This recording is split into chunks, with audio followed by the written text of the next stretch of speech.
அனைவருக்கும் வணக்கங்க. நான் நந்திகேஸ்வரா அஸ்ட்ரோ சேனல்லேருந்து பேசுகிறேங்க. யூடியூப் மூலிமா உங்களுக்கு எல்லாத்துக்கும் இந்த ஜோதிடங்களுடைய நுணுக்கங்கள் இந்த இப்போ ஃபஸ்ட்டு ஆரம்ப காலத்தில் இருக்கிற ஸ்டூடெண்ட் வந்துங்க கொஞ்சம் எங்களுக்கு நோட்ஸ் கொடுங்கன்னு சொல்லியிருக்காங்க. அது நீங்களும் கற்றுக்கலாம், வீட்டில் இருக்கிறவங்களும் கற்றுக்கலாங்க. அதனால் கொடுக்குறேன். இந்த ஜோதிட ரகசியங்கள் உண்மைகளும் ஜோதிடத்தில் உள்ளவங்க அனைத்துமே வந்துங்க உண்மைதானுங்க. இப்போ ஒரு சிலர் என் ஃபோன் நம்பர் கேட்டிருக்காங்க. அதனால் இதிலேயே நான் எழுதிட்டேங்க. ஒரு சில நான் பார்க்க முடியறதில்ல. அதனால் இப்போ ஒவ்வொரு ராசியும் உங்களுக்கு தெரியும். மேஷம், ரிஷபம், மிதுனம், இதை நான் தெளிவாக கட்டம் போட்டே எழுதியிருக்கேங்க. அதுக்கு சூரியன் சித்திரை மாதத்தில் மேஷ வீட்டில் இருப்பாங்க. வைகாசி மாதத்தில் சூரியன் ரிஷபத்தில் இருப்பாருங்க. இப்போ சூரியன் ஒவ்வொரு மாதம் தமிழ் மாதம் 1ஆம் தேதி சித்திரை மாதத்தில் மேஷ வீட்டில் தான் இருப்பார். அடுத்த மாதம் ரிஷபத்துக்கு வந்துடுவார். அதுக்கு அடுத்த மாதம் ஆனி மாதம் மிதுனத்துக்கு வந்துடுவார். இதுதான் சூரியன் இப்படி சுற்றிட்டு வருவார். அப்போ 12 மாதத்துக்கு ஒரு வருடம் ஆயிருங்க. இப்படி தான் அவர் கிரகத்தில் சுற்றுவாருங்க. இது மாடல் 1ங்க. 2வது சந்திரன் ஒவ்வொரு இதே மாதிரிங்க. சூரியன் இருக்கிற இடத்துல ஒரு மாதம் இருப்பார். சந்திரன் 2.5 நாள் இருப்பாருங்க ஒவ்வொரு வீட்லேயும். மேஷ வீட்டில் 2.5 நாள், ரிஷபி வீட்டில் 2.5 நாள், மிதுன வீட்டில் 2.5 நாள், அப்படி 12 வீடுகளுக்கும் மாறி மாறி வருவாருங்க. சரிங்க. இப்போ செவ்வாய் அங்காகாரகன் இப்போ மேஷ வீட்டில் இருக்கிறாருன்னு வச்சுக்கோங்க. இப்போ செவ்வாய் எங்கே இருக்கிறாருங்க? செவ்வாய் ரிஷபத்தில் இருக்கிறாருங்க. இப்போ கோச்சார செவ்வாய் இப்போ அவர் அங்கே வந்துட்டார். செவ்வாய் ரிஷப வீட்டில் இருக்கிறார். அங்கே எவ்வளோ நாளைக்கு இருப்பாருங்க? 1.5 மாதம் இருப்பாருங்க. அப்புறம் அடுத்த 1.5 மாதம் அடுத்த வீட்டுக்கு போவார். இப்படி அவர் செவ்வாய் 1.5 மாதங்கள் ஒவ்வொரு வீட்டில் இருப்பாருங்க. இப்போ நான் கோச்சாரம் போட்டிருக்கேங்க. நீங்கள் அப்படியே சொல்ல பின்னாடி வருங்க. அது நான் உங்களுக்கு இதை சொல்கிறேங்க. ஆரம்பத்தில் தெளிவு கொடுத்துறப்ப அங்கே வந்துடுவேங்க. அந்த கட்டத்துக்கு மாடல் கட்டத்துக்கு வந்துடுவேன். இப்போ செவ்வாய் எங்கே இருக்கிறாரு? கோச்சார குருவும் செவ்வாயும் ரிஷப வீட்டில் இருக்காங்க. குரு ஒரு வருடம் இருப்பாருங்க அந்த வீட்டில். ரிஷப வீட்டில் ஒரு வருடம் உட்காந்துருவார். அப்புறம் அடுத்த வருடம் குரு பயிற்சின்னு உங்களுக்கு வரும். மே மாதம் வரும். அப்போ மிதுனத்துக்கு வருவாருங்க. அது அப்படி ஒவ்வொரு கிரகங்களும் ஒவ்வொரு வீட்டில் ஒரு குறிப்பிட்ட மாதங்கள் வருடங்கள் அப்படி தான் இருக்கிறாங்க.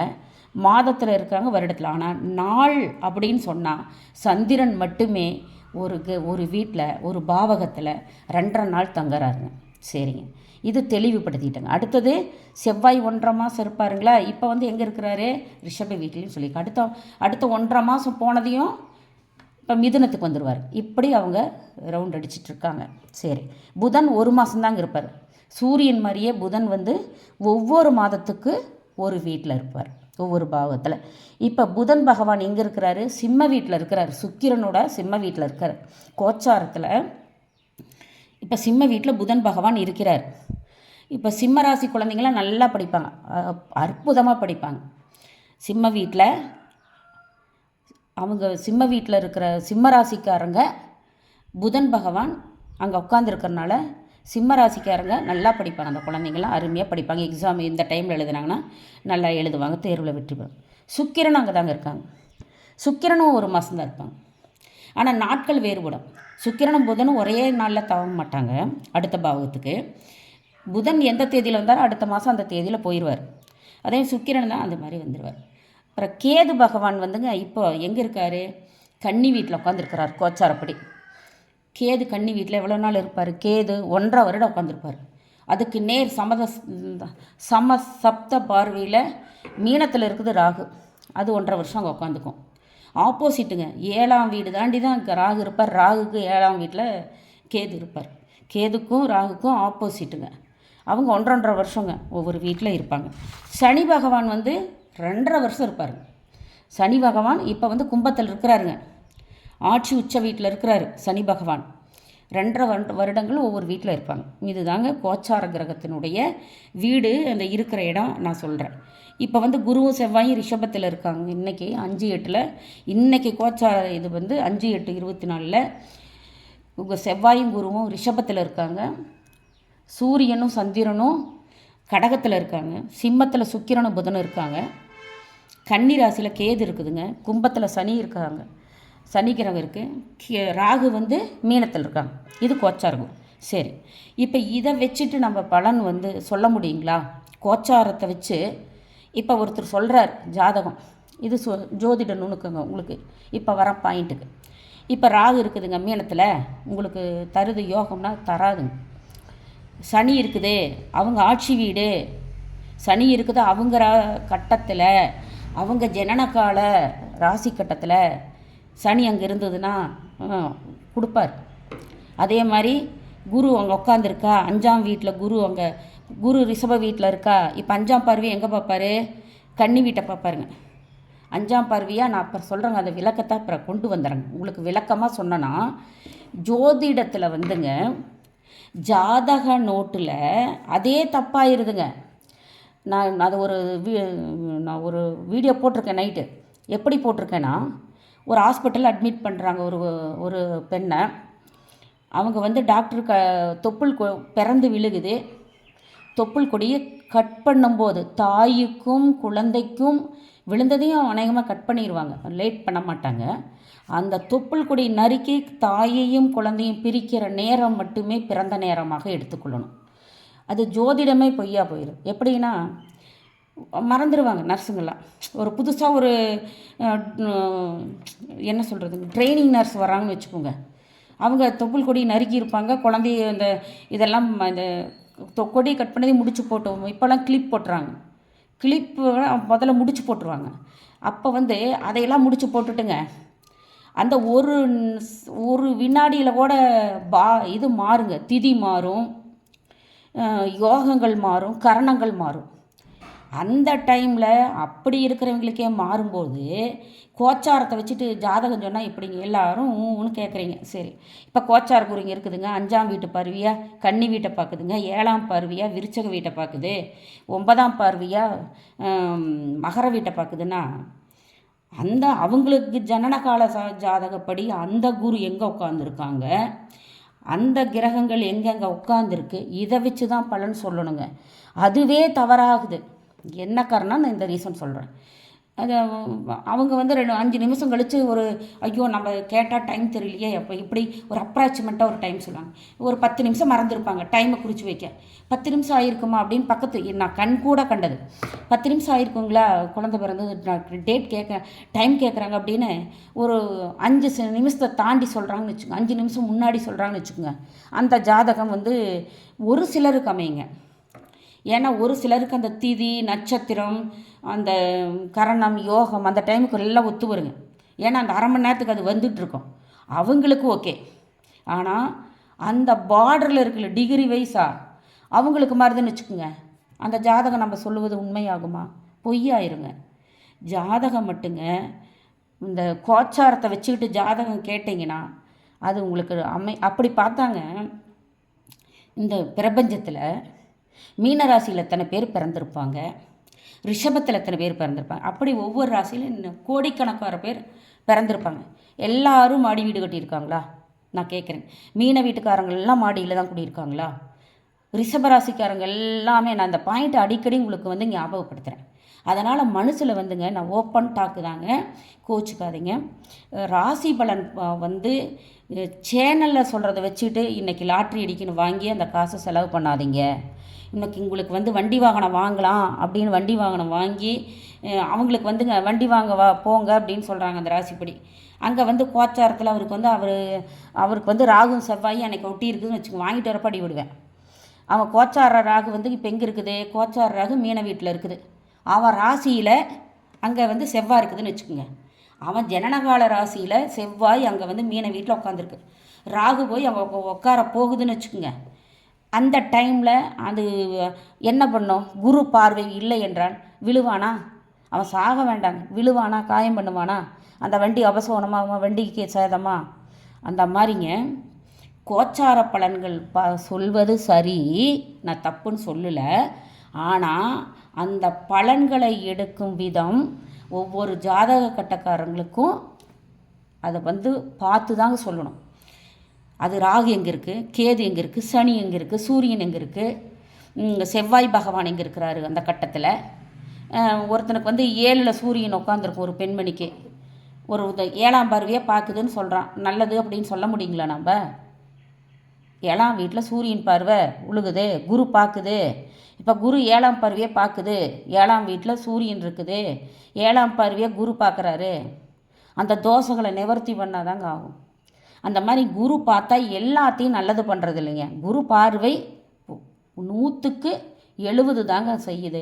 ஆனால் அந்த கிரகங்களின் தோஷங்களை கழிக்க, அது உண்மையாலும் கழித்து தாங்க ஆகணும். அது ஜோதிடர்கள் கழிக்க மாட்டாங்க, அதுக்கு தனியாக பரிகார மகான்கள் இருக்காங்க, அவங்க கழிப்பாங்க. 7ல் சூரியன் இருக்குது, ஒரு வீட்டில் பெண் ஜாதகத்தில் சூரியன் செவ்வாய் ஒரு வீட்டில் இருக்குது, ஒரு சூரியனும் செவ்வாய் ஒரு வீட்டில் இருக்குதுன்னு வச்சுக்கோங்க, அவங்களுக்கு கழிச்சு தான் ஆகணும். அதெல்லாங்க நிதர்சனம், உண்மைங்க இதெல்லாம்.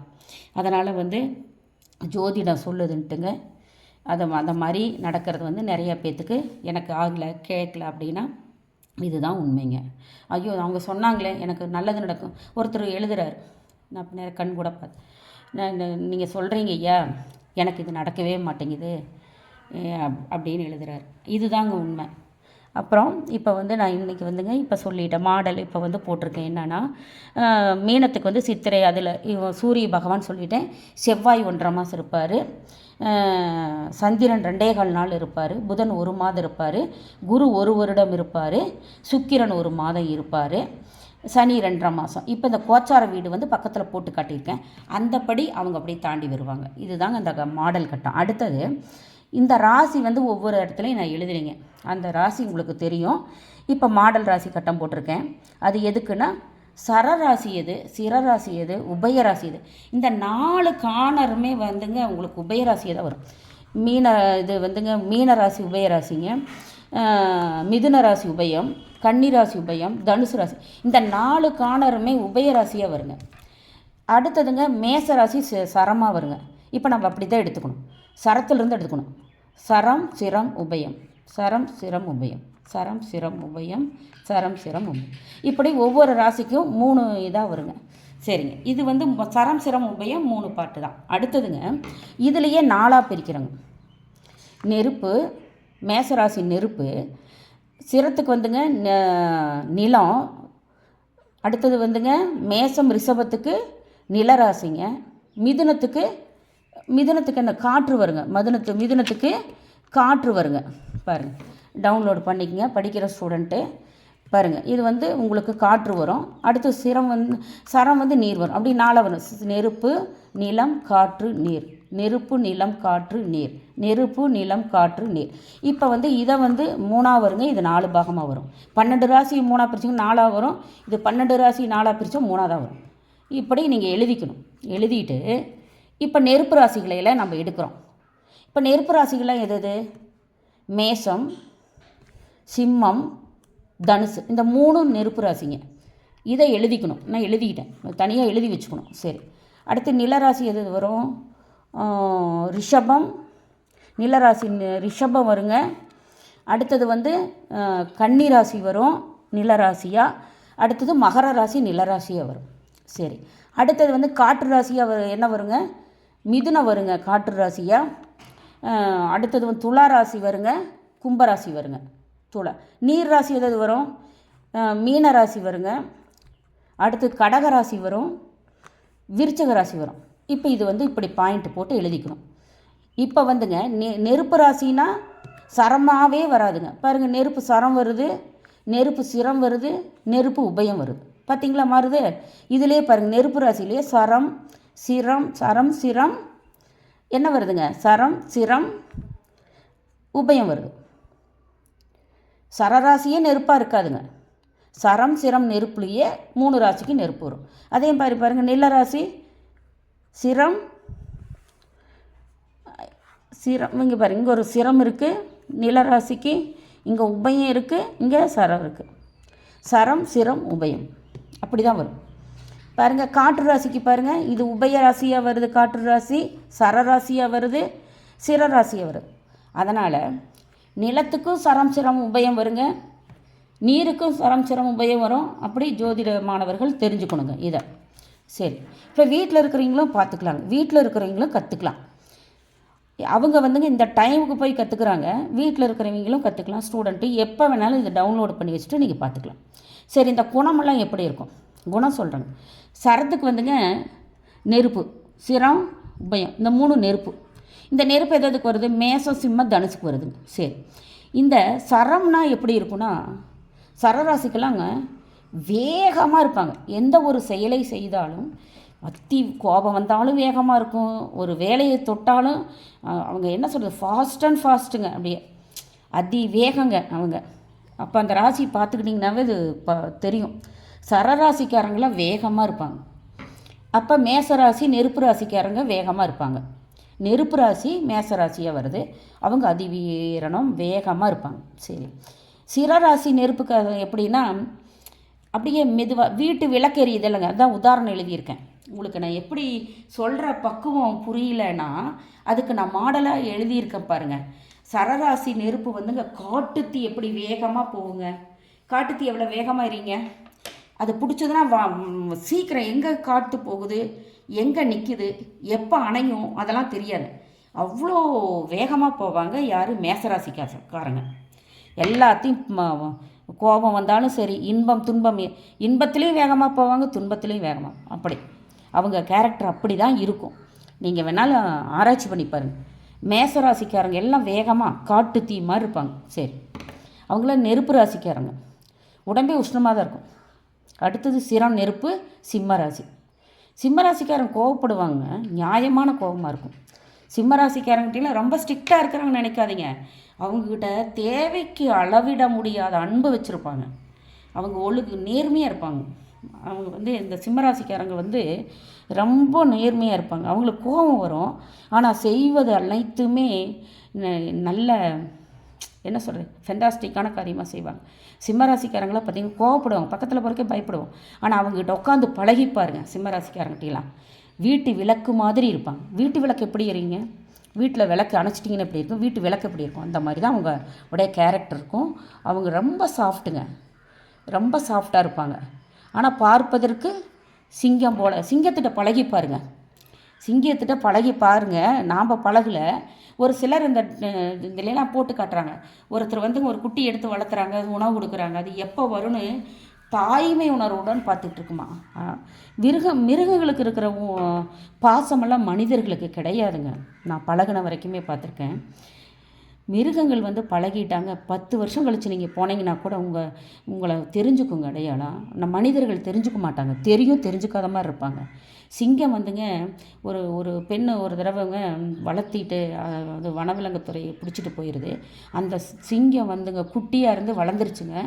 திருப்பி அது உண்மை கண்கூட போட்டோன்னு நடந்ததுங்க. அந்த பொண்ணு போய் தேடாத இடம் நல்லா பார்க்காத இடம் திருப்பி அந்த சிங்கத்தை பார்க்கும்போது அந்த பொண்ணை பிடிக்கிறதுக்காக எப்படி அந்த கட்டி பிடிக்கிறக்கோசரம் அப்படி அளப்பாயிங்க.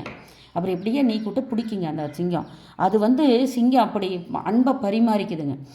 விலங்குகளை பாம்பும் அப்படி தாங்க, பாம்பும் அப்படி தான். நீங்கள் ஆட்டுக்குட்டியும் அப்படி தான். நீங்கள் எல்லாம் மிருகங்கள்கிட்ட பழகி பாருங்கள். கொடிய விலங்குகளை கூட அன்பால் நம்ம வளர்த்துனோம்னா அது அன்பு திருப்பி நாய்க்குட்டி வளர்த்தி பாருங்கள், அதே மாதிரி தான். என் கோழி வளர்த்தி பாருங்கள். அந்த மாதிரி என் மிருகங்கள்கிட்ட இந்த சிம்மராசிக்காரங்க வீட்டு விளக்கு மாதிரி எறிவாங்க. சிம்மராசிக்காரங்க ஐயோ அவங்க சிம்மராசிங்க சிங்கம் அப்படின்னு விளக்க வேணாம். அவங்க உண்மையாலுமேங்க ரொம்ப அன்பானவங்க. அது நான் புரிஞ்சுக்கிட்ட விதத்துலைங்க. அடுத்தது அனுபவம் கண்கூடாக பார்த்துருக்கேன். உபயராசி, அடுத்து நெருப்பு தனுசு ராசி. அடுத்து தனுசு வீட்டு விளக்கு மாதிரி எறிவாங்க. தனுசு ராசி நெருப்புக்காரன் வீட்டு விளக்கு மாதிரி எறிவாங்க. அவங்கள போட்டு சீண்டி தோண்டி அவங்கள இது பண்ணால் தேவைப்படும் போதுக்கு நான் காட்டுத்தீ மாதிரி இருப்பாங்க. காட்டுத்தீ போலவும் காட்டுத்தீ போலவும் இருப்பாங்க. காட்டுத்தீ போலவும் இருப்பாங்க. அப்போ ரெண்டும் சமம். எப்படி? காட்டுத்தீ கோவப்படுத்தினா காட்டுத்தீ மாதிரி மாறுவாங்க, சாந்தமாக இருக்கிறப்ப வீட்டு விளக்கு மாதிரி இருப்பாங்க. அப்போ சிம்மராசி பாருங்க வீட்டு விளக்கு மாதிரி மட்டும்தான் இருப்பாங்க. அவங்க மேசராசிக்காரங்க காட்டுத்தீ மாதிரி தான் இருப்பாங்க. ஆனால் தனுசு ராசிக்காரங்க வீட்டு விளக்கு மாதிரி இருப்பாங்க, தேவைப்படும் போது காட்டுத்தீ போலவும் மாறிக்கொள்வார்கள். சரி, அடுத்தது நிலராசிக்கு வரேன். நிலராசி சிரம். சிரம் நிலம், அது கட்டத்தில் பார்த்துட்டையும் புரியும். சிரராசி நிலராசிக்கு ரிஷபராசி வருவாங்க. அவங்க தோட்ட நிலம் மாதிரி இருப்பாங்க. தோட்ட நிலம் எப்பயுமே பயனுள்ளதுங்க. தோட்ட நிலம் மாதிரி இருப்பாங்க. அடுத்து சரம் வந்து நிலம் வந்து மகர ராசிங்க. பரந்த மேய்ச்சல் நிலம் மாதிரி இருப்பாங்க. அது எப்படி மேய்ச்சல் நிலம்னா எப்படிங்க?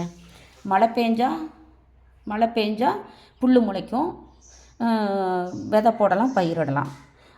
மேய்ச்சல் நிலம் வந்து வெய்ய காலத்தில், கோடை காலத்தில், வெப்ப காலத்துலலாம் புல்லெல்லாம் முளைக்காது, அப்படி இருப்பாங்க. உபய நிலத்துக்காரங்க, உபயம் நிலம் வந்து கன்னிராசிங்க. அங்கே வந்துங்க முள் மரம் மட்டும்தான் முளைக்கும், குறுகிய முள் வளர்ந்த மாதிரி இருப்பாங்க. எப்பயுமேங்க இந்த கன்னிராசிக்காரங்க அந்த நிலத்துல வந்துங்க தோட்டப்பயிரும் போட முடியாது, மேய்ச்சல் நிலமாகவும் மாற்ற முடியாது. சின்ன சின்ன முள் வளர்ந்துருக்கும், அந்த சின்ன சின்ன முள் வளர்ந்துருக்கிற மாதிரி தான் இருப்பாங்க. இது நிலராசிக்கு உண்டான பண்பாடுங்க. அடுத்தது காற்று ராசிங்க. சரராசியில் காற்று வருதுங்க, சிரராசிலையும் காற்று வருது, உபய ராசிலையும் காற்று வருதுங்க.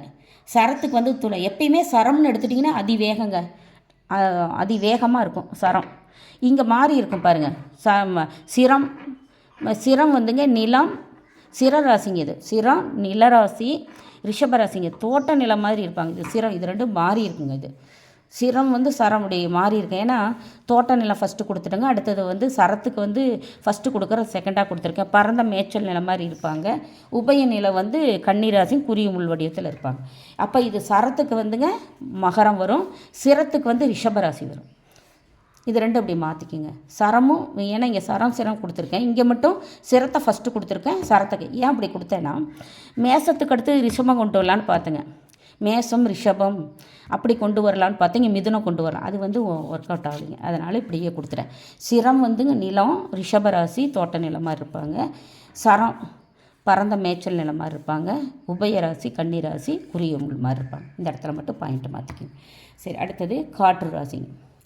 இப்போ காற்று ராசிக்குங்க துலாம் வந்துங்க சூறாவளி காற்று மாதிரி இருப்பாங்க. நல்லா பயங்கரமாக சூறாவளி காற்று எப்படி அடிக்குங்க, வேகமாக. சரம் எப்பயுமே வேகமாக தாங்க இருக்கும், அதிவேகமாக இருக்கும். அடுத்து சிரம் காற்றுள்ள ராசி கும்பராசி. அது வந்து என்ன இருக்கும், வறண்ட காற்று மாதிரி இருப்பாங்க, அடைக்கப்பட்ட காற்று மாதிரி இருப்பாங்க. உபய காற்று வந்து மிதுன ராசி, தென்றல் காற்று மாதிரி இருப்பாங்க. இது உபய ராசி மிதுன ராசிக்கார ராசி வந்து தென்றல் காற்று மாதிரி இருப்பாங்க. ஓகேங்களா? இவங்க குணாதிசயம் இப்படி தாங்க இருக்கும். இந்த நிலத்துக்கு உண்டான பண்பு இருக்கும், நீருக்கு உண்டான பண்பு இருக்கும், நெருப்புக்கு உண்டான பண்பு இருக்கும். இது தாங்க உதாரணமாக கொடுத்துருக்கோம். சரி, இப்போ வந்து இதுக்கு வந்துங்க நீர் ராசி. அடுத்த நீர் ராசி என்ன வருதுங்க பாருங்கள், நல்லா பிரிண்ட் அவுட் போட்டுக்கலாம், நல்லா தெளிவாக தெரியட்டுன்னு உங்களுக்கு நல்லா காட்டுறேன். நீர் ராசி சரம் நீர் கடகராசி. அது எப்படி இருக்கும், சரம் நீர் கடகராசி வந்து ஆற்று நீர் போல். ஆற்று நதி எப்படி போகும், ஆற்று நதி மேட்டிலேருந்து பள்ளத்தை நோக்கி போகும். ஒரு இது இல்லாத ஒரு எப்படி பள்ளத்தை நோக்கி அப்படியே சாஃப்டாக போகும் இல்லைங்க, அந்த மாதிரி கடகராசி நீர் ராசி இருப்பாங்க. சிரம் நீர் விருச்சகம், கிணறு குளம் குட்டை மாதிரி ஒரே இடத்துலையே கிடக்குவாங்களேங்க. இந்த தேள் எப்படி இருக்கும், ஒரு இடத்துல போனால் அப்படியே படுத்துக்கும், ஊறுனா ஊறும், அப்படி அந்த மாதிரி அது அப்படியே தான் இருக்கும். விருச்சகம்னா தேளுங்க, தேளுக்கு உண்டான குணம் தான் அதுக்கு இருக்கும். கடகம்னா நண்டுங்க, அது எப்படி இருக்கும், நண்டு ஆற்று தண்ணி போகிற போக்கில் அது இருக்கும். அந்த மாதிரி அது ஒவ்வொரு ராசிக்கும் அதனால தாங்க ஒவ்வொரு இதுவும் கொடுத்துருக்காங்க கரெக்டாக. விருச்சகம் கிணறு குளம் குட்டை மாதிரி விழுந்த இடத்துல விழுந்த மாதிரி அப்படியே இருக்குங்க. அடுத்தது உபயம் நீர் மீன ராசிங்க. உபயம் நீராசி, மீனம் கடல் சமுத்திரம் போல் இருப்பார்கள், பறந்து கிடக்கும். நீர் ராசிக்காக படந்து இருப்பாங்க. கிரகங்களின் நிறங்கள் ராசிகளின் நிறங்க ரெண்டு இருக்குங்க. கிரகத்துக்கு நிறங்க இதுக்கு ராசிக்கு, ஆனால் ஒன்றா ஒரு ஜாயின் மாதிரி தாங்க வரும். கிரகங்களின் நிறம் வேறைங்க, ராசிகளின் நிறம் வேறு, ஆனால் பார்த்திங்கன்னா எல்லாம் ஒரே மாதிரி தான் வரும். சரி, இப்போ வந்துங்க இதுக்கு ராசி வந்து மேச ராசி. மேசத்துக்கு வந்துங்க சிவப்பு நிறம். சிவப்புனா இது கிரகம் வந்து செவ்வாய்ங்க. செவ்வாய் இங்கே வந்து அதிபதி எல்லாம் குறிச்சிருப்பாங்க. இது செவ்வாய்க்கு சிவப்புங்க. இந்த அதிபதி செவ்வாய், இந்த மேச வீட்டுக்கு அதிபதி செவ்வாய். அதே மாதிரி விருச்சிக வீட்டுக்கும் செவ்வாய் தாங்க வருவாங்க, செவ்வாய் தான் வரும். ரெண்டுக்குமே செவ்வாய். இது ரெண்டுக்கும் எழுதிக்கிங்க, நான் எழுதிடுறேன். இதுவும் செவ்வாய் கிரகம், இதுவும் செவ்வாய் கிரகம். இது ரெண்டுக்குமே இது ஆரஞ்சு வருதுங்க, அப்போ சிகப்பு வருது, எல்லாம் ஈக்குவலாக தானே நிறம் வருது. கிரகங்களின் நிறம் இந்த ஆட்சி உடைய வந்துங்க சிவப்பு வண்ணத்தில் இப்போ மேசராசிக்காரங்க சிவப்பு வண்ண ஆடை அடித்தோன்னா அவங்களுக்கு நல்லாயிருக்கும். எங்கே போனாலும் அவங்களுக்கு வந்து கொஞ்சம் உகர்ந்த நிறமாக இருக்கும். அடுத்தது வெள்ளை, இது சுக்கிரனுங்க. பாருங்கள், வெள்ளை கருநீலம் வருது. ராசிகளின் நிறம் கொடுத்துருக்கேன். இங்கே வெள்ளை வருது, சுக்கிரனும் வெள்ளைக்கர கலர் வருதுங்க. ஒரு இடத்துல கருநீளமும் வருது. ராசிகளின் கிரகங்களின் நிலை. இப்போ வந்து நீங்கள் அதை எடுத்துக்க வேண்டிய சுக்கிரன்னாவே நீங்கள் இது 2 நிறம் போடலாம். வெள்ளையும் போடலாம், கருநீளம் போடலாம். இது வந்து சுக்கிரன் 2 வீட்டில் இருக்கிற சுக்கிரன் போடுறாங்க. சுக்கிரன் சரி. இது 2ம் இது வந்து மிதுனம், இது கன்னி. கரும்பச்சை பச்சை, பச்சையாக வருதுங்க. இது இங்கே வந்து கிரகம் என்ன இருக்குது? புதன், கல்வி வீடு, புதன், நண்பர்கள், இந்த மாதிரி இளைய சகோதரன்லாம் வரும். 3வது வீடு. சரி, புதன் பச்சை. அடுத்தது புதனுக்கு சொல்கிறாங்க, வீடு சொல்ல புதனுக்கு வெள்ளை, இளம் வெள்ளைங்க, கடகம். இது கடகத்துக்கு யாருங்க? சந்திரன். சந்திரனாவே வெள்ளைங்க, இளம் வெள்ளை தான். இது கடகத்துக்கு சந்திரன். சிகப்பு, அடர்ந்த சிகப்பு, டார்க்கு சிகப்புங்க. டார்க்கு சிகப்பாக இருக்கிறது சூரியன் அதிகாலையில் பாருங்கள், ஆரஞ்சு நிறம் கூட வருங்க. ஆனால் சூரியனுக்கு சிகப்புங்க. புதனுக்கு கரும்பச்சை பச்சைங்க. இங்கே சுக்கிரனுக்கு என்னது? வெள்ளை கரும் நீளம் சுக்கிரனுக்குங்க. இது சொல்லிவிட்டு செவ்வாய்க்கு ஆரஞ்சு சிகப்பு போட்டுக்கலாம். இது வந்துங்க இங்கே யார் இருப்பா? குரு. போடுறேங்க. குருவுக்கு மஞ்சள், இளம் மஞ்சளுங்க. புஷ்பராகக்கல் இளம் மஞ்சள் போட சொல்கிறாங்களேங்க, நீங்களே பார்த்துக்கலாம். இந்த வண்ண ஆடை போடலாங்க. தனுசு ராசி, தனுசு லக்கணத்துக்காரங்க, தனுசு ராசிக்காரங்க, ராசி லக்கணத்துக்கு எல்லாமே இந்த கலர் போடலாங்க. தனுசு ராசிக்காரங்க என்ன பண்ணலாம்? லக்கணத்துக்காரமே இளம் மஞ்சள் கலரில் ட்ரெஸ் போட்டால் அவங்களுக்கு ரொம்ப நல்லதுங்க. பயனை தரக்கூடிய நிறம் இளம் மஞ்சள். புஷ்பராக்கல் கூட போடலாம். பாருங்கள், இளம் மஞ்சளாக தான் இருக்கும். குரு இங்கே உட்காந்துருக்கார். இது 2 வீடு சனி வீடுங்க. சனி இது பாருங்கள், கருப்பு இளம் சிவப்பு கூட இந்த வீட்டுக்காரங்க போடலாம். இளம் சிகப்பு வருதுங்க. இது வந்து சனிக்கு கிரகங்களின் நிறம் கருப்பு, கிரகங்களின் ராசிக்கு வந்து இளம் சிவப்பு கூட போடலாம். இளம் சிவப்பு போடலாம். அது மெரூன் கலர் மாதிரி வருதுங்களே, மெரூன் சொல்லுவாங்க இங்கிலீஷில். அந்த கலரும் இவங்க போடலாம், மகர வீட்டுக்காரங்க. இங்கேயும் குரு தாங்க. இவங்க மஞ்சள் கலரும் போடலாம், வெள்ளை கலரும் போடலாம். மஞ்சள் வெள்ளை இதை போடலாம். சரி, இப்போ இந்த ராசிக்காரங்களும் கிரகக்காரங்களுக்கும் எல்லாம் கட்டம் போட்டு இந்த பெட்டிக்குள்ளே இருக்கிறது ராசிங்க. இதெல்லாம் இந்த லக்கண ராசிக்காரங்க இந்த வண்ணத்தை போட்டாங்கன்னா காரியம் பலிதமாகுங்க. இது உண்மைங்க. ஒவ்வொருத்தரும் தேடிட்டு இருக்க வேண்டாம், இதை போட்டுக்கிட்டிங்கன்னா நீட்டாக அவங்க குறிச்சிக்குங்க. இந்த ராகு கேதுவெல்லாம் சாயா கிரகங்கள், நிழல் கிரகங்கள். அவங்களுக்கு வந்து வீடுன்னு சொந்த வீடு கிடையாதுங்க, சொந்த வீடுன்னு இல்லைங்க. ஆனால் ராகுக்கு வந்து கருப்புங்க, கேதுக்கு பல வண்ணங்கள். கேதுக்கு பல வண்ணங்கள் இருக்கும். இப்போ ராகு இங்கே இருப்பாருங்க, கேது இங்கே இருப்பாங்க. இல்லை கேது இங்கே இருப்பாங்க, ராகு இங்கே இருப்பாங்க. இப்போ ராகு வந்துங்க விருச்சிகத்தில் இருந்தால் கேது வந்து ரிஷபத்தில் இருப்பாங்க. ரிஷபத்தில் ராகு இருந்தால் கேது இங்கே இருக்குங்க. ஆப்போசிட்டில் 7 வீடு சமசத்தமாக உட்காந்துருப்பாங்க. ஆனால் மெயினான வீடு வந்துங்க இந்த விருச்சக வீடும் ரிஷப வீடு. அது ஆட்சி உச்சமெல்லாம் உச்சம் ஒன்றில் பாருங்க, நீச்சம் ஒன்றில் வரும். சரி, நவகிரக திசை கிரக நத்திரம். இப்போ ஒவ்வொருத்தருக்குங்க இந்த ராசிக்காரங்க இந்த திக்கில் வாயில் கதவு வைக்கலாம். இது வந்து வாயில் கதவு வச்சா ஒர்க் அவுட் ஆகுதுங்க. இது வந்துங்க அந்த ராசிக்கு உண்டான திக்கு கொடுத்துருக்காங்க. இது வந்து நவகிரகங்கள்லேயும் அந்த ராசிப்படி தான் கடவுள் உட்காந்துருப்பார். நவகிரகங்களில் இந்த ராசி உட்காந்துருக்குங்க. ஆனால் இது நவகிரகத்துக்கு நான் கொடுத்துருக்கேன். இங்கே வந்து தெற்கு, இது வந்து இங்கே நவகிரகம் எங்கே இருக்குது அந்த திக்கு தான் நாங்கள் கொடுத்துருக்கேன். நவகிரகங்கள் திக்கு தான் நான் கொடுத்துருக்கேன். ஆனால் இங்கே நமக்கு வந்துங்க செவ்வாய்க்கு என்ன திக்கு? செவ்வாய் வந்து தெற்கு பார்த்த மாதிரி இருப்பாருங்க. செவ்வாய் வந்து தெற்காக தான் இருப்பார். பாருங்கள், செவ்வாய் இங்கே வருதுங்களா? செவ்வாய் தெற்கு. செவ்வாய் பகவானுக்குடைய இது தெற்கு அப்படியே ஒரு இது மாதிரி தாங்க வரும். இந்த திக்கை குறித்து வச்சுக்கோங்க. இதில் வந்து நீங்கள் வாசல் அமைக்கலாம். ஓரளவுக்கு சரியாக தான் வருது. பாருங்கள், செவ்வாய் பகவான் வந்துங்க நவகிரகத்தில் தெற்கில் தான் உட்காந்துருப்பார், தெற்கு பார்த்த மாதிரி. ஆனால் இங்கேயும் பாருங்கள் செவ்வாய்க்கு தெற்கு தான் வருது. அந்த மாதிரி இப்படி பார்த்துக்கோங்க. சுக்கிரன் வந்து இந்த கிழக்கு நம்ம வடகிழக்கு மாதிரி வருங்க, அந்த மாதிரி அதுக்கு கிழக்கு வருது. புதன் வந்துங்க வடகிழக்கு, புதன் வடகிழக்கு. சனி வந்து பாருங்கள், சனி மேற்கு தான் இருக்கும், சனி மேற்கு தான் வந்திருக்கு பாருங்கள், சனி மேற்கு. குரு பாருங்கள் வடக்கு தான் இருக்கும், நவகிரகத்தில் வடக்கு தான் இருக்கும்.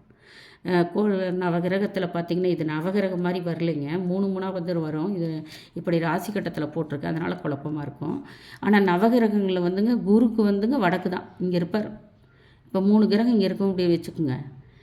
இந்த 3 கிரகத்தில் அங்கே வந்து சனி பகவான் மேற்கு பார்த்துருக்கோம், சனி கிரகம் இப்படி இருக்கும். ராகு கேது இந்த பக்கம் இருப்பாங்க, சூரியன் நடுவில் இருப்பார்.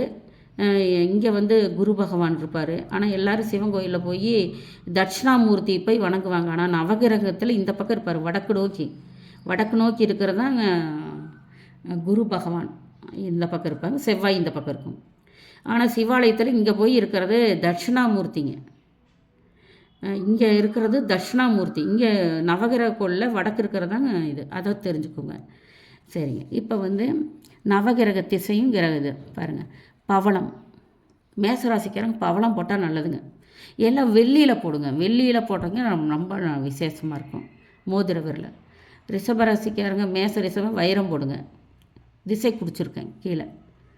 இங்கே புதனுக்கு மரகத பச்சை கலரில் இருக்குங்க. முத்து, கடகராசி முத்துங்க. சந்திரனுக்கு வெள்ளை தானுங்க முத்து. சூரியனுக்கு மாணிக்கங்க. இதுவும் புதனுக்கு பச்சை மரகத கல் தான்.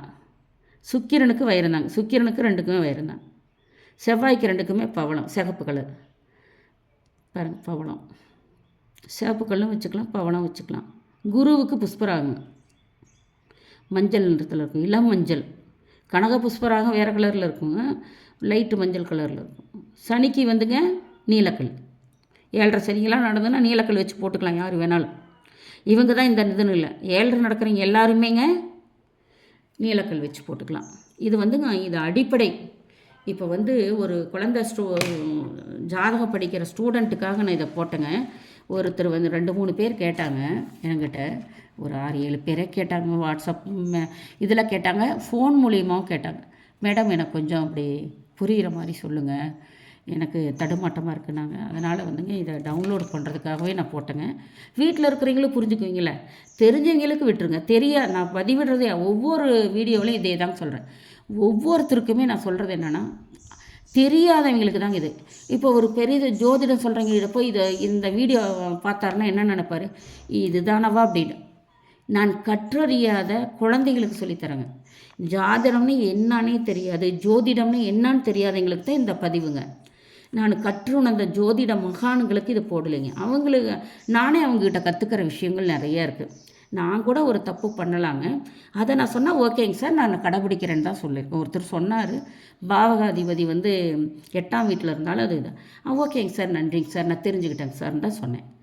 நம்மளுக்கு தெரியாத விஷயங்கள் குழந்தைகளுக்கு கூட தெரியும். அது என்ன சொல்கிறதுங்க, மிருகங்களுக்கு கூட தெரியும், பறவைகளுக்கு தெரியும். நமக்கு தெரியாத விஷயங்கள் மிருகங்களுக்கு தெரியும், பறவைகளுக்கு தெரியும், சின்ன குழந்தைகளுக்கு கூட தெரியும். நம்மளை விட வயசில் சின்ன குழந்தைங்க கேள்வி கேட்டாங்க, நம்மளால் சொல்ல முடியாதுங்க டக்குன்னு. ஸோ அது நாங்களாம் குழந்தைகளுக்குள்ளே இருந்தேங்க. நான் அரசு பள்ளியில் அசிஸ்டன்ட் டீச்சராக ஒர்க் பண்ணி ஹெச்எம்மாக ஒர்க் பண்ணி தாங்க ரிட்டையர் ஆனேன். அந்த குழந்தைகிட்ட பழகும்போது அவங்ககிட்ட இருக்கிற நம்மளுக்கு தெரியாத விஷயங்கள் அவங்களுக்கு தெரியுங்க. அவங்க கேட்குற கேள்விக்கு டக்குன்னு பதில் சொல்ல முடியாது, யோசித்து தான் சொல்கிற மாதிரி கொஸ்டின் கேட்பாங்க. அதனால் நம்ம வந்து யாரையும் தவறாக எடை போடவே கூடாது, குறைச்சலாக எடை போடக்கூடாதுங்க. நான் வந்துங்க இது ஜோதிடம் கற்றுக்க ஆரம்ப நிலையில் இருக்கிறவங்களுக்கு என்னால் முடிந்தது, எனக்கு தெரிந்தது, நான் கற்றதை தான் சொல்லித்தரேங்க. நான் கற்றதை நான் சொல்லித்தரேங்க. கிரகங்களின் சஞ்சார காலம், ராசி வீடுகள் நான் முதலே சொல்லிட்டேன், இதை பார்த்தாவே தெரிஞ்சுக்கலாங்க. அடுத்து இப்போ கோச்சாரத்துக்கு வரேங்க. இப்போ வந்து கோச்சாரம் இது வந்து முடிச்சுக்கலாங்க, அவ்வளோதாங்க. ஏன்னா வீடியோ ரொம்ப பெருசாக போகுது. அடுத்தது இப்படி அப்படியே அடுத்தடுத்து நான் உங்களுக்கு கொடுக்குறேன். அடுத்தது வந்துங்க ஒரு முக்கியமான பாயிண்ட் உங்களுக்கு சொல்கிறேன். அடுத்தது இது இப்போ வந்துங்க கோச்சாரம். இப்போ வந்து கேலண்டரில் பார்த்தா உங்களுக்கு தெரியும். நீங்கள் வந்து எப்படி இந்த டீச்சர் வந்து இப்படி எழுதுனாங்க, இதை நான் எப்படி போட்டேன்னா, இப்போ வந்து நீங்கள் நம்ம மட்டும் என்னங்க, நம்மளும் நூட்களை பார்த்து இதை பார்த்து தான் எழுத போகிறோம். இப்போ வந்துங்க ராகு வந்து இங்கே தான் இருக்கார், சனி இங்கே இருக்கிறாரு கோச்சாரத்தில். சனி பகவான் எப்போ தாண்டுவார்? இப்போ நாட்கள் போயிட்டுருக்கு. இப்போ 2.5 வருஷம் இவர் இங்கே வந்த நாள்லேருந்து 2.5 வருஷம் ஆனால் இங்கே போயிடுவாருங்க சனி. ராகு வந்து இங்கே இப்போ வந்து இங்கே ராகு வந்து 1.5 வருஷம் இப்படி வருவாருங்க. ராகும் கேதும் இப்படி போவாங்க. ராகும் கேதும் இப்படி வருவாங்க, இப்படி வருவாங்க, இந்த வாக்கில் வருவாங்க. கேது எப்படி வருவாங்க? கேது வந்து எல்லா கிரகம் இப்படி தான் வரும். ராகும் கேதுவும் மட்டும் இப்படி போவாங்க. மற்றதெல்லாம் எப்படிங்க இப்படி வருவாங்க. அப்படி புரிஞ்சுக்கும். இப்போ ராகு அடுத்த பயிற்சிக்கு எப்படி வருவாங்க? இங்கே வருவாங்க. சனி இருக்கிற வீட்டுக்கு வருவாங்க. சனி இங்கே போவார். கேது அடுத்த 1.5 வருஷம் கழிச்சு இங்கே எப்படி வருவாங்க? இப்படி போவார். இங்கே வந்துடுவார், இங்கே போவார். புதன் அடுத்த மாதம் இங்கே வந்துடுவார், இப்படி வருவார். சுக்கிரன் இப்படி தான் வருவார், சூரியன் இப்படி தான் வருவார், சந்திரன் இப்படி தான். ஆனால் கேது மட்டும் இப்படி மாற்றி போவாங்க. இப்படி வருவாங்க. ராகுவும் கேதுவும் இப்படி தான் இப்படி வருவாங்க. இதை புரிஞ்சுக்க ஃபஸ்ட்டு. இது தெரியாமல் கூட இருக்கலாம் ஒரு சிலர். ராகுவும் கேதுவும் எல்லா மாதிரியும் இருக்காது. இது வந்து வளம் இருந்து இடமாக, இவங்க இடமிருந்து வளமாக வருவாங்க. சரி, இப்போ இருக்கிற வீட்டை பார்த்துக்குங்க. சரி, இப்போ ஒரு பார்வை. இப்போ நம்ம ஒரு சிம்பிளான ஒரு அடிக்கடி உங்களுக்கு மனசுக்கு உணர்த்துறது, புரிய வைக்கிறது இதுதாங்க. இப்போ குருவைத்தான் மெயினாக எடுப்பாங்க. உங்களுக்கு குரு பார்வை இருக்குது. எல்லாத்துக்குமே அது வராது. குரு பார்வை எல்லாத்துக்குமே குரு பார்வை. பாருங்கள், குரு பாருங்க இங்கே இருக்கிறார். குரு இப்போ இங்கே இருக்கிறார். இங்கேருந்து என்ன பார்வை பார்ப்பார்? 1, 2, 3, 4, 5ஆம் பார்வையாக இப்படி பார்ப்பார். 5ஆம் பார்வை, 5ஆம் பார்வையை பார்ப்பார், 7ஆம் பார்வையை பார்ப்பார், 9ஆம் பார்வையை பார்ப்பார். சரி, இப்போ இங்கே பார்க்குறாரு. இப்போ இந்த வீட்டுக்கு மட்டும்தான் பலன் தருவாருங்களா? நான் கேட்குறேன். குரு இங்கே உட்காந்துருக்கார். இந்த கன்னி வீட்டுக்கும், இப்போ கன்னி வீட்டுக்காரங்களை போய் பாருங்கள் எவ்வளோ கஷ்டப்படுறாங்க. இங்கேருந்து இங்கே கன்னி வீட்டை குரு பார்க்குறாரு, 7ஆம் வீட்டை பார்க்குறாரு, இங்கே வந்து 9ஆம் வீட்டு மகர வீட்டை பார்க்குறாரு. சரி, அவன் ராசி கட்டத்தில் 5ஆம் பார்வையில் சந்திரன் இருக்குது. இது பாருங்கள், நல்லா விவரமாக சொல்கிறேன். இப்போ வந்து 5ஆம் இங்கே வந்து சந்திரன் இருக்கிறான்னு வச்சுக்கோங்க. அவனுக்கு வந்துங்க இப்போ இந்த ராசியை நான் சொல்லலைங்க. குரு இங்கே உட்காந்துருக்கிறாரு. நான் ராசியவே சொல்லலைங்க. நான் பார்க்கவே இல்லை, கட்டத்தை தான் பார்த்து சொல்கிறேன். இப்போ குரு இங்கே இருக்கிறாரு. இங்கேருந்து 5ஆம் பார்வையை பார்க்குறாரு. இங்கேருந்து பாருங்கள், இங்கேருந்து இப்படி பார்க்குறாரு. இங்கே ராசியாக வச்சுக்கலாம். இங்கே ராசி சந்திரன் உட்காந்துருக்கேன். இங்கே ரிஷப ராசி. இங்கே 5ல் சந்திரன் இருக்குதுன்னு வச்சுக்கோங்க. இப்போ சந்திரன் அவனுடைய ஜாதக கடத்தில் இங்கே உட்காந்துருக்கான் 5. இங்கேருந்து ராசி கடத்துலேருந்து எண்ணி பார்த்தீங்கன்னா 5ஆம் வீட்டில் சந்திரன் உட்காந்துருக்கான். சரி, விட்டுருங்க. சந்திரனும் பார்க்கலாங்க, ராசியும் பார்க்கலாம், லக்கணத்துலேருந்து 5ஆம் இடத்துலையும் பார்க்கலாம். அதெல்லாம் கொஞ்சம் கொஞ்சம் வரும். இப்போ வந்து சரிங்க, லக்கணமே போட்டுக்கலாம். இங்கே வந்து ரிஷப லக்கணம், மேசம் ரிஷப லக்கணம். சரி, இங்கேருந்து நீங்கள் லக்கணத்தையே வச்சு பார்த்துக்கலாம். இங்கே மேஷம் ரிஷபம். இங்கே 1, 2, 3, 4, 5 5ஆம் வீட்டில் சந்திரன் உட்காந்துருக்கான். இந்த பையன் என்ன வேணால் கல்யாண குருவலம் கூடிருச்சு. தீவிரமாக ஒரு பிள்ளைய லவ் பண்ணிகிட்ருக்கியான். இப்போ குரு பார்க்குறாரு. கல்யாணம் ஆகுமா ஆகாதா? ஆகாதுங்க, ஆகாது. வேறு கிரகமெல்லாம் ஏதாவது அவனை தடுத்து நிறுத்துகிற மாதிரி தடுத்து நிறுத்தி பிரச்சனை தான் கொண்டு வந்து விட்டுருக்குது ஒரு வீட்டில்.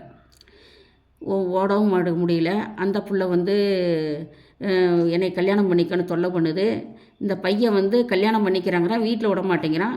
அவன் நேற்று ஜாதகம் கொண்டு வந்து கேட்குறான், எனக்கு வந்து எப்படி இருக்குங்க, நான் வந்து கல்யாணம் பண்ணிக்குவேனா? அந்த பிள்ளைய கல்யாணம் பண்ணிக்குவே நான் மாட்டேனா? தாயும் தந்தையும் அனுமதிச்சா தான் கட்டுவேன், இல்லைன்னா கூட்டிகிட்டு ஓடணும். அப்படி அந்த புள்ள ஜாதகத்தை எடுத்து பார்க்கணும். யார்? இப்போ இங்கேருந்து 5ஆம் வீட்டுக்கு இவன் காதல் திருமணம், காதலுக்கு ஓகே. அந்த புள்ள ஜாதகத்தில் என்னவா இருக்குது? அது கல்யாணம் பண்ணிக்குமா பண்ணிக்காதா? அது என்ன இதில் இருக்குது? எந்த யோகத்தில் பிறந்திருக்கு? அந்த மாதிரியெல்லாம் கணிச்சு பார்க்கணுங்க. இப்போ வந்து ஒரு குரு வந்து நல்லா இருக்குது இது இருக்குன்னு. இப்போ இவனுக்கு நல்லா இருக்குமா? இவன் நல்லா இருப்பானா? இப்போ 5ல் சந்திரன் இருப்பான், குழப்பவாதியாக தானே இப்போ இருக்கிறான். 5ல் சந்திரன் உட்காந்துக்கு 5ஆம் பார்வை குரு பார்க்குது. அவன் நல்லா இருக்கிறான்னு எப்படி சொல்ல முடியும்? நம்ம அவனுக்கு எவ்வளோ கஷ்டத்தில் உட்காந்துருப்பான். என்னடா நம்ம புள்ள ஒடியா இருங்குது, நான் தாலி கட்டுவேனா கட்ட மாட்டான், அவன் குழப்பத்தில் உட்காந்துருக்கேன். நேரத்துக்கு ஒழுங்காக சோறு கூட திங்க மாட்டேங்கிறான். பித்து பிடிச்சோன்னாட தூங்காத படுத்துருக்கிற பையன்கிட்ட நீ நல்லா இருப்பேன்னு சொன்னால் அவன் என்ன பண்ணுறான்? எனக்கு ஃபோன் பண்ணி கேட்குறேன், எங்கள் ரிஷபத்தில் வந்து குரு இருக்குது, குரு பார்வை எனக்கு கோச்சாரத்தில் குரு பார்க்குதுங்களா? இப்போ ஜோதிடர்கள்லாம் சொல்கிறாங்களே குரு வந்து கன்னி வீடு நல்லா இருக்குதுன்னு, அவன் அப்படி விவரமாக சொல்லி சொல்கிறான். கன்னி வீடு நல்லாயிருக்கும், மகர வீடு நல்லா விருச்ச வீடு நல்லாயிருக்கும், மகர வீடு நல்லாயிருக்கும். நீ நல்லா இருக்க மாட்டப்பா. ஏன்னா நீ லவ்வில் போய் பூந்துட்டு நீ எப்படி நல்லா இருப்ப? எப்படி சோறு திம்ப? எப்படி படிப்ப?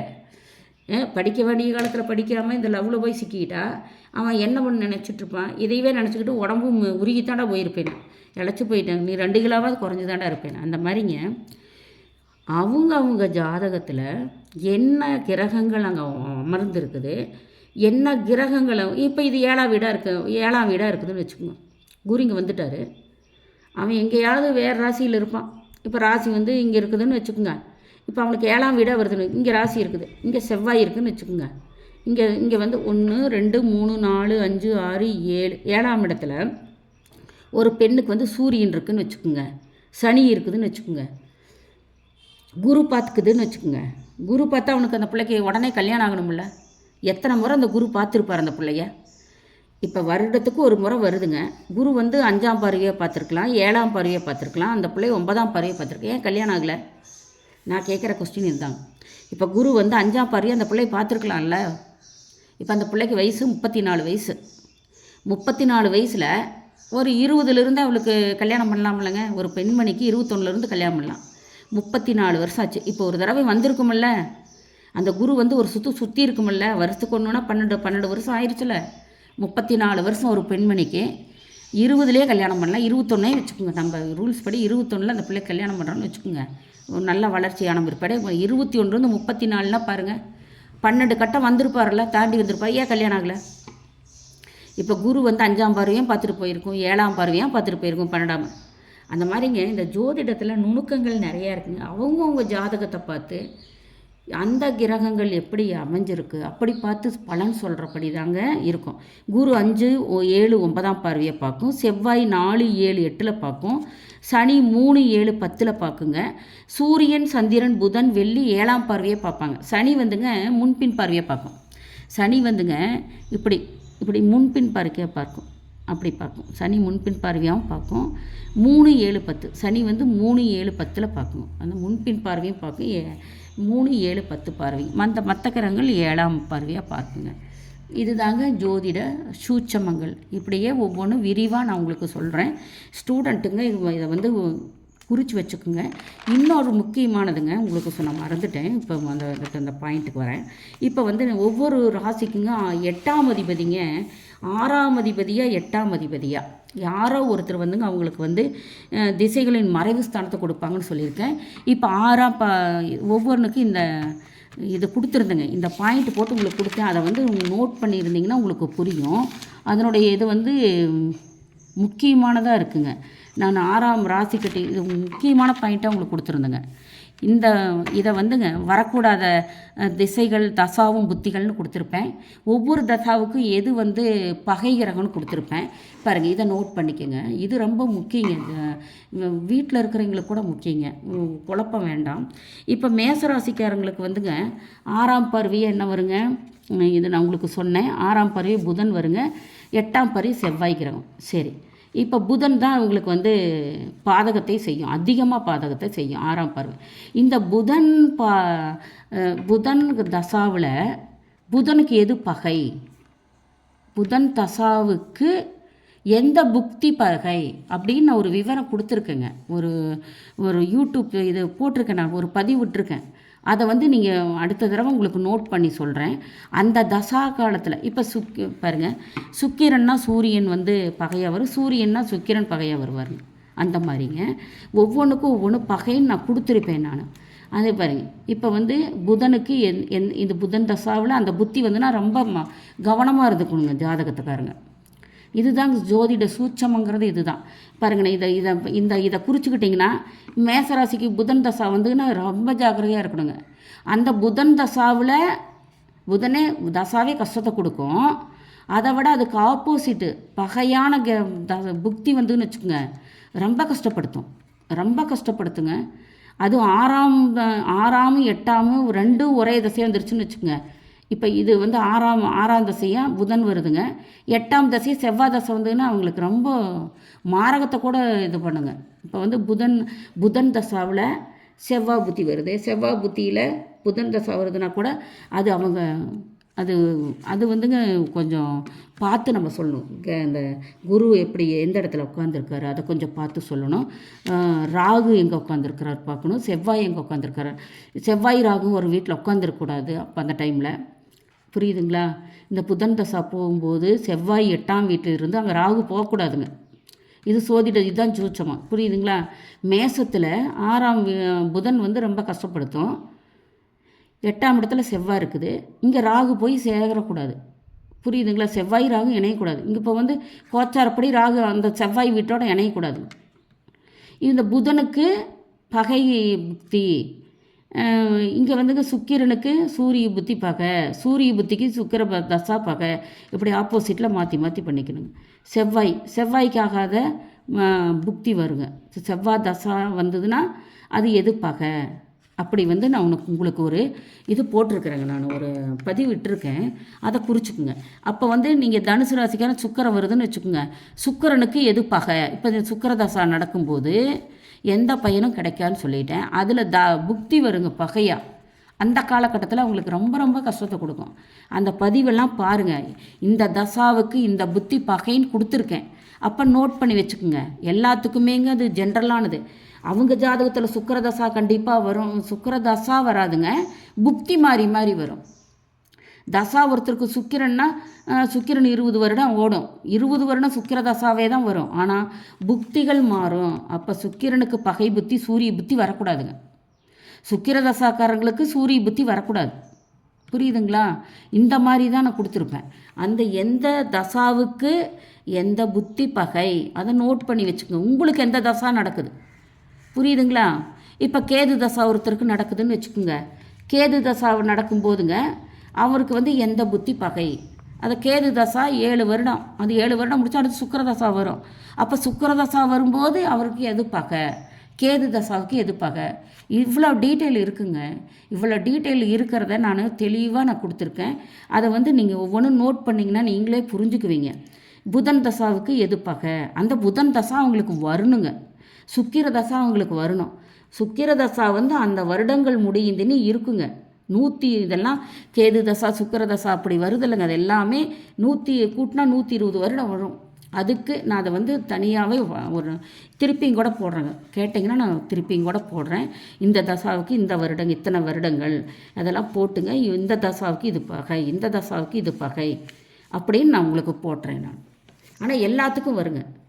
சந்திர தசா சூரிய தசா அப்படி வரும்போதுங்க எல்லாத்துக்கும் அந்த தசாவுக்கு அத்தனை வருடங்கள் கழிஞ்சிட்டு தான் நம்மளுக்கு வந்து அந்த புக்தி மட்டும் மாறிட்டு போகுங்க.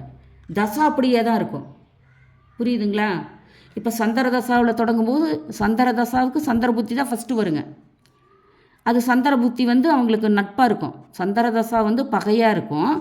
சந்திர தசா காலத்துலிங்க அது கும்பத்துக்கு தான் பகையாக இருக்கும் சந்திர தசா. மற்றவங்களுக்கு வந்து நல்லா ஒர்க் அவுட் ஆகுங்க. அந்த கும்பத்துக்காருக்கு சந்திர தசா வருதுன்னு வச்சுக்கோங்க. சந்திர தசாவுக்கு எந்த புத்தி பகை அப்படின்னு நான் கொடுத்துருக்கேன். அந்த சந்திர தசாவுக்கு இதே கஷ்டம். இந்த சந்திரனுக்கு எந்த புத்தி பகைன்னு கொடுத்துருக்கேன். அந்த புத்தி வந்து இங்கே உட்காரக்கூடாது. அந்த புத்தி வந்து உட்காந்துன்னு இந்த கும்பத்துக்காரர் கஷ்டப்பட்டு போயிடுவாங்க. அது ஒரு பாயிண்ட்டுங்க. அதே மாதிரிங்க 6 8 வரக்கூடாது. 6 8 வந்து 2 வரக்கூடாது. 6 8 இது கும்பத்துக்கு ஏங்க சந்திர தசாவில் புதன் புத்தி கொஞ்சம் கஷ்டத்தை தான் கொடுக்கும். இது ரைட்னா இதை விட இது பரவாயில்லன்னு கொடுத்துருக்கணும். இதை முக்கியமாக எடுத்துக்கணும்னு கொடுத்துருக்கேன். ஆனால் சந்திர தசாவில் புதன் புத்தியுமே கஷ்டத்தை தான் கொடுக்கும். ஏன்னா 8ஆம் இடம் அல்லவா புதன். அதனாலங்க அது 2 எது பகைன்னு நான் நோட் பண்ணியிருக்கேங்க. அதை நீங்கள் வந்து ரொம்ப தெளிவாக நீங்கள் எழுதி வச்சுட்டு பாருங்கள். உங்களுக்கு வந்து ரொம்ப தசா புத்தி காலம் தான் மெயின் ஜாதகத்தில். இதில் வந்து ஒவ்வொரு ஜாதகருக்கும் சுபர்னு இருக்காங்க. அசுபர்கள் நல்லதே செய்வாங்க. அசுபர்கள் ஒரு ராசிக்காரங்களுக்கு அசுபர்கள் வந்து கெட்டதை செய்வாங்க, சுபர்கள் வந்து நல்லதை செய்வாங்க. இது முக்கியமான பாயிண்ட்டுங்க. அந்த அசுபர்கள் இருக்கும்போதுங்க அந்த வரும்போது அந்த காலகட்டத்தில் அவங்க வழிபாடு செய்யணும். அந்த கடவுளை நினச்சி வழிபடணும். எனக்கு எது துன்பத்தை கொடுக்காத. என்னங்க சமஸ்கிருதத்தில் ஓதுறத விட நம்ம தமிழில் வணங்கிட்டு போகலாங்க. நம்ம குருவை வணங்குறோம். இந்த வந்து அயர்கிரீவர் மந்திரம் வந்து சமஸ்கிருதத்தில் இருக்கும். இச்சு நான் அந்த மையன்னு சொல்கிறாங்கன்னு வச்சுக்கோங்க. அது நம்ம சொல்ல தெரியல. ஒருத்தர் போய் நம்ம வேண்டுனோம்னா அயர்கிரீவர் மந்திரம், அயர்கிரீவா எனக்கு படிப்பை கொடு, எனக்கு இருக்கிற கஷ்டத்தை போக்குனா போக்க மாட்டாரா? நம்மளுக்கு தெரிந்த மொழிகளில் கடவுளை வணங்கினாலே சுபத்தன்மை தாங்க. அந்த சமஸ்கிருத ஐயர்வேதம் ஓதத்தில் தான், வேதம் ஓதுறதுல தான் பயன்கள் கிடைக்கும்னு நினச்சா அது ரொம்ப ரொம்ப ரொம்ப அது இதுங்க. நான் வந்து என் மனசுக்கு பட்டதை நான் சொல்கிறேங்க. நமக்கு தெரிந்த மாதிரி நமக்கு தெரிந்த மாதிரி கடவுளை வழிபட்டுக்கலாம். அந்த கடவுள் நம்மளுக்கு வந்து கண்டிப்பாக நம்மளுக்கு ஆசியை வழங்குவார். ஒன்றும் இல்லைங்க, கோயிலுக்கு போக முடியல, ஒரு ஏழை அவன் சாப்பாட்டுக்கே ரொம்ப கஷ்டப்படுறான், இந்த கோயிலுக்கு தான் அவன் போய் நிவர்த்தனை பண்ணணும்னு இல்லைங்க.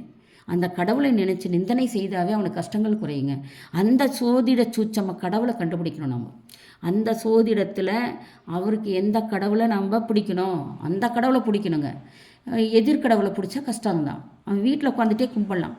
ஐயா உன் சன்னதிக்கு வர முடியல, உன் விக்கிரகத்தை பார்க்க முடியல, நான் உன் விக்கிரகத்தை மனசில் நினச்சிட்டு நான் வழிபடுறேன், எனக்கு கஷ்டத்தை போக்கு. அவன் பேசுகிற மொழியில் பேசுங்க. கன்னடம் தாய்னா கன்னடத்தில் பேசுங்க, தெலுங்குனா தெலுங்கு, தமிழ்னா தமிழ். நான் சொல்கிறது நம்மளுக்கு வந்துங்க, நம்ம கடவுளை, நம்ம ஜாதக கடவுளை அவங்களுக்குன்னு ஜாதக திதியை பிடித்தால் மதியை வெல்லலாம். ஒரு ஜாதகத்தில் திதியை வந்து பிடிச்சிக்குங்க. அந்த திதி என்னைக்கு போங்க, கடவுளை மனமுருகி வேண்டுங்க.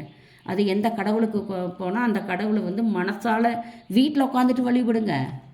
உங்களுக்கு கஷ்டங்கள் குறையுதாலேன்னு பாருங்கள். கோவிலுக்கு போய் தான் நம்ம கஷ்டத்தை குறைக்கணும்னு இல்லைங்க. அவனுக்கு பஸ்ஸுக்கு காசு இருந்தால் போவான், கோயிலுக்கு போனால் செலவாகும், போக முடியும். எனக்கு கண் கூட தெரியும். கோயிலுக்கு ஏங்க மேடம், நான் கோயிலுக்கு போகிற மாதிரி தான் நான் ரொம்ப கஷ்டத்தில் இருக்கேன், ஜாதகம் பார்த்தேங்க, நான் என்னங்க பண்ணிட்டோம்.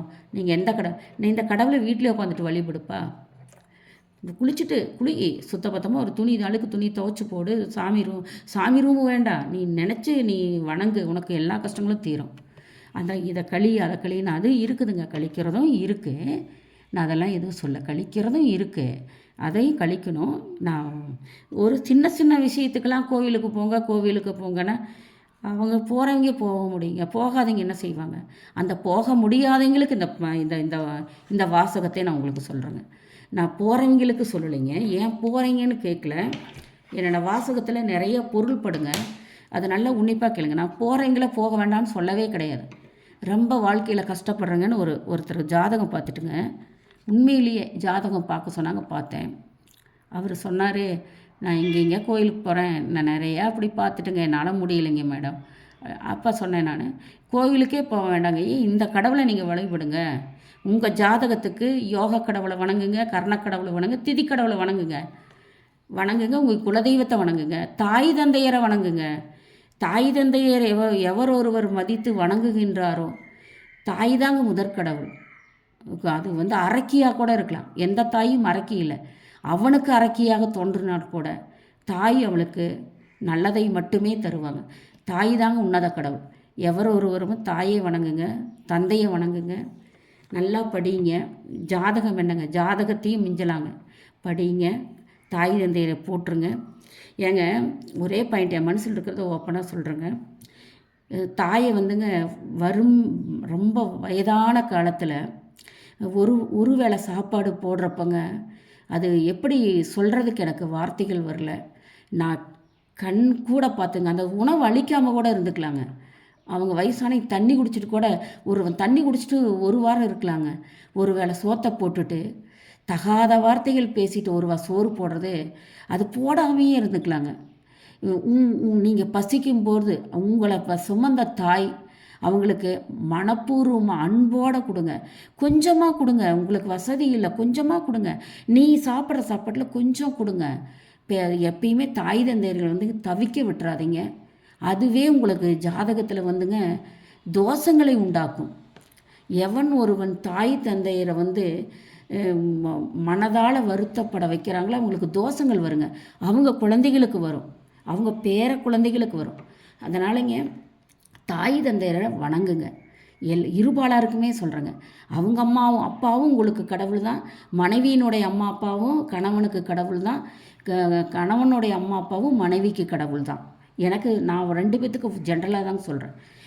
இருவரையுமே அவங்களுக்கு ஒரு பொண்ணாக இருப்பாங்க, அவங்க அம்மா அப்பா கடவுள் தான் நம்மளுக்கு. எல்லாத்தையும் நம்ம வந்துங்க பாராட்டி நல்லா வச்சுக்கணும். நீங்கள் கொடுக்குற ஒரு வேளை சாப்பாட்டை அவங்களுக்கும் கொடுங்க, நல்லா வச்சுக்கோங்க, அன்பாக பேசுங்க. சாப்பாடு கொடுத்து தான் அவங்களுக்கு வந்து அன்பாக இருக்கணும் இல்லைங்க, பக்கத்தில் வந்து ஒரு அன்பாக பேசுனீங்கன்னாவேங்க அவங்களுக்கு வந்து நீங்கள் அவங்க அந்த அந்த தாய் உள்ளத்தில் வந்து குளிரும் பாருங்க. உங்களுக்கு 1,00,00,000 கடவுள் உங்களுக்கு வரம் கொடுத்த மாதிரிங்க. தாயினுடைய மனசை நோகடிக்காமல் வயதான காலத்துலேங்க அவங்க மனசை நோகாத நீங்கள் சாப்பிட்றது இந்தாம்மான்னு ஒரு தண்ணி கூட கொடுங்க. இவ்வளோ அன்பாக குடிச்சிட்டு ஒரு ஆறுதலான ஒரு 4 வார்த்தை பேசுங்க. வயதான காலத்தில் ஒதுக்காதீங்க அவங்கள. இதுதாங்க நான் கேட்டுக்கிறது. உங்களுக்கு தப்பாக இருந்தால் மன்னிச்சுக்கோங்க. எனக்கு தப்பாக தோணலை, ஒரு சிலருக்கு தப்பாக தோணும், மன்னிச்சுக்கோங்க. தாய் தந்தையராக போட்டுருங்க, வணங்குங்க. உங்களை எல்லாமே ஜெயமாகுங்க. 1000 சுற்று 100 சுற்று கோயிலை போய் சுற்றுறத விடைங்க, உன் தாயின் அருகில் ஒரு 5 நிமிடம் உட்காந்து பேசி பாருங்க. அந்த தாய் உங்களுக்கு 100,000 கோடி தவங்களையும் ஆசிகளையும் கொடுப்பாங்க. இதுதாங்க என்னுடைய மனசில் இருக்கிறது. என் தாயும் தந்தையும் அப்படி தான் போட்டிருந்தேன். நான் உயர்ந்த நிலையில தான் இருக்கேன். என் தாய் என்னை பெற்று இந்த உலகத்திற்கு அர்ப்பணித்த தாயும் தந்தையும். தந்தை இல்லைன்னா நான் இவ்வளோ தூரம் படிச்சிருக்க மாட்டேன். என் தாய் வந்து நல்ல நிலைமையில் என்னை வந்து ஒரு ஆரோக்கியமாக பெற்றெடுக்கங்காட்டியும் இப்போ நான் ஆரோக்கியமாக இருக்கேன். அதனால் தாயும் தந்தையும் அவங்க சொல்படி கேட்டு படித்து நம்ம ஒரு தாய் தந்தை இல்லைன்னா நம்ம இவ்வளோ தூரம் வர முடியாதுங்க. அப்படி உருவாக்குனவங்களை வந்துங்க நீங்கள் நல்லா பார்த்துக்குங்க. நன்றி, வணக்கம், சுபங்க.